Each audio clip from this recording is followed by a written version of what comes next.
Pourquoi les violons Stradivarius sont-ils si chers ?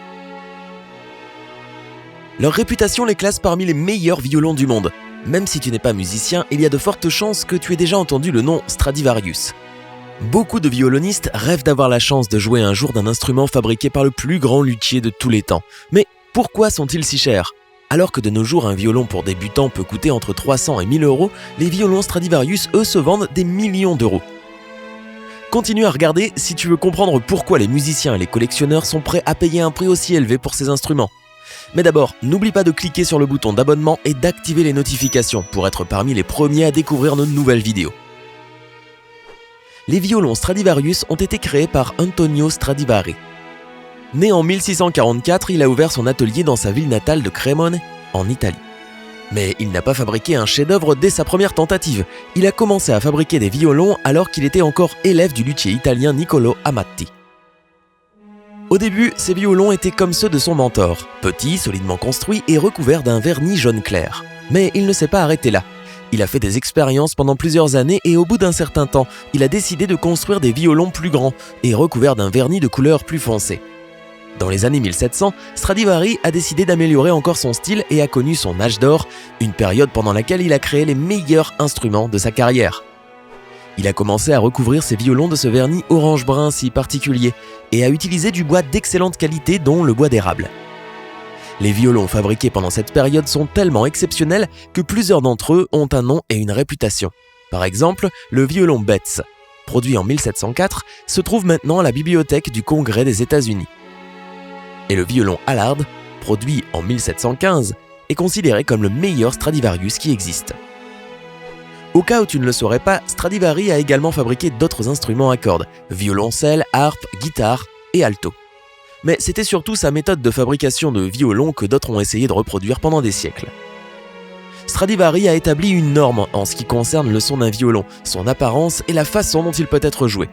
Dans sa maison italienne, il a continué à fabriquer des instruments jusqu'à sa mort, à l'âge de 93 ans, après en avoir fabriqué environ 1100.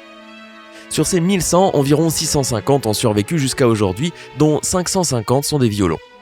Nombre d'entre eux sont encore en service plus de 250 ans après son décès, et ils sont présents dans le monde entier. En 2014, le violon Stradivarius Kreutzer a été retrouvé dans un placard chez une héritière américaine nommée Huguette Clark.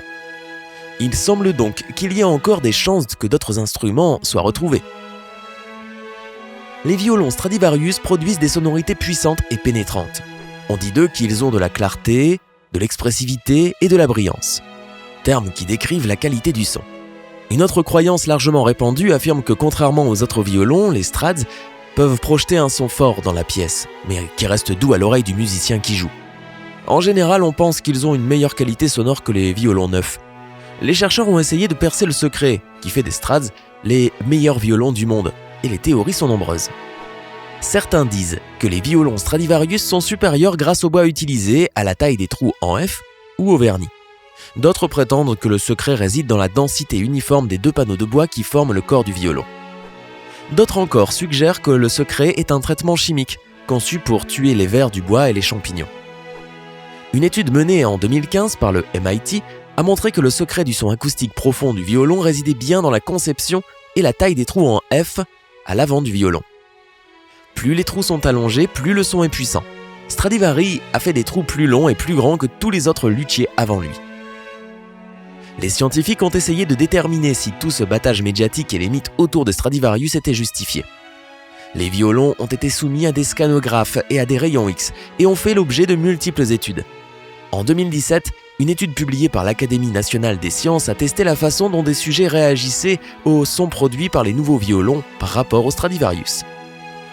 Ils ont spécifiquement testé la caractéristique que nous avons évoquée plus tôt, à savoir leur capacité à projeter un son fort qui semble doux au musicien qui tient l'instrument. Malheureusement, l'étude n'a finalement établi aucune preuve que les Stradivarius fonctionnent de cette façon. Les sujets ont affirmé que lorsque les violons projetaient un son fort, ils l'entendaient aussi plus fort. Plusieurs sujets ont même affirmé que la projection du son était meilleure avec les nouveaux violons. Une autre étude a été menée en 2012 sous la direction de Claudia Fritz, chercheuse française en acoustique, auprès de 17 violonistes professionnels. On leur a bandé les yeux et on leur a demandé d'identifier le violon Stradivarius après avoir joué sur 3 types de violons. Un Stradivarius, un violon d'un autre maître luthier italien nommé Garneri et un nouveau violon. Sur les 17 sujets, 7 n'ont pas pu faire la différence, 7 ont fait un mauvais choix et seulement 3 l'ont identifié. Mais même si la science affirme qu'il n'y a pas beaucoup de différence entre les Strad et les violons plus récents, beaucoup de gens ont encore une préférence marquée pour le Strad et ont formé les liens émotionnels avec l'instrument.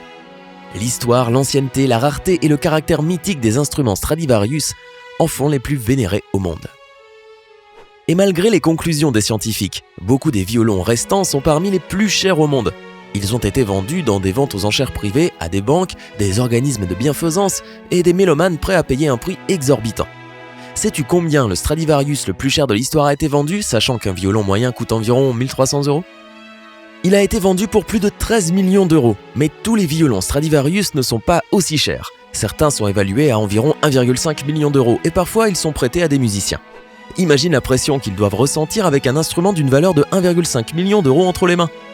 Certains des plus grands musiciens du monde ont eu la chance de jouer sur un Stradivarius, dont Anna Kiko Meyers, Joshua Bell et Yo-Yo Ma. L'appât du gain a attiré des fraudeurs.